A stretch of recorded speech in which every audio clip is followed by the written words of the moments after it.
পৰীক্ষা এডিআৰএ 2.0 আমি বিনামূলীয়া প্ৰশিক্ষণৰ আয়োজন কৰিছিলোঁ নলবাৰী আঞ্চলিক ছাত্ৰ সন্থাই আৰু প্ৰায় শতাধিক ছাত্ৰ ছাত্ৰীয়ে অংশগ্ৰহণ কৰা এই বিনামূলীয়া প্ৰশিক্ষণৰ আজি শুভ আৰম্ভণি কৰিছে নলবাৰী জিলাৰ সন্মানীয় আয়ুক্ত মহোদয়া বৰ্ণালী ডেকা বাইদেৱে আৰু ছাত্ৰ ছাত্ৰীসকলৰ যি উৎসাহ ভৰা সহযোগিতা আৰু তেখেতসকলৰ প্ৰতিটো খোজত আমি সাহস হিচাপে থিয় দিবলৈ চেষ্টা কৰিছোঁ আৰু ছাত্ৰ ছাত্ৰীসকলে আৰু অভিভাৱক অভিভাৱিকাসকলে যি ধৰণৰ উৎসাহেৰে আমাৰ লগত সংযুক্ত হৈছে আমি নথৈ আনন্দিত হৈছোঁ আৰু আশা কৰিছোঁ এই বিনামূলীয়া প্ৰশিক্ষণ শিবিৰৰ পৰা যাতে বিভিন্ন ছাত্ৰ ছাত্ৰীয়ে এডিআৰএত নিজৰ স্থান দখল কৰিবলৈ সক্ষম হয়, চৰকাৰী নিযুক্তি লাভ কৰিবলৈ সক্ষম হয় আৰু আমিও নিজেও এই প্ৰশিক্ষণ শিবিৰত অংশগ্ৰহণ কৰিছোঁ।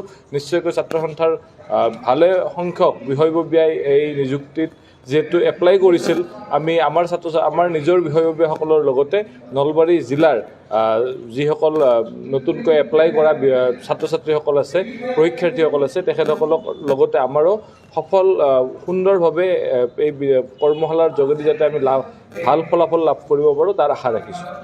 শতাধিক প্ৰশিক্ষাৰ্থীয়ে অংশগ্ৰহণ কৰিছে। আমাৰ পৰা 150খন ফৰ্ম নিছে যদিও এতিয়ালৈ শতাধিক ছাত্ৰ ছাত্ৰীয়ে আমাৰ হাতত ফৰ্ম জমা দিছে।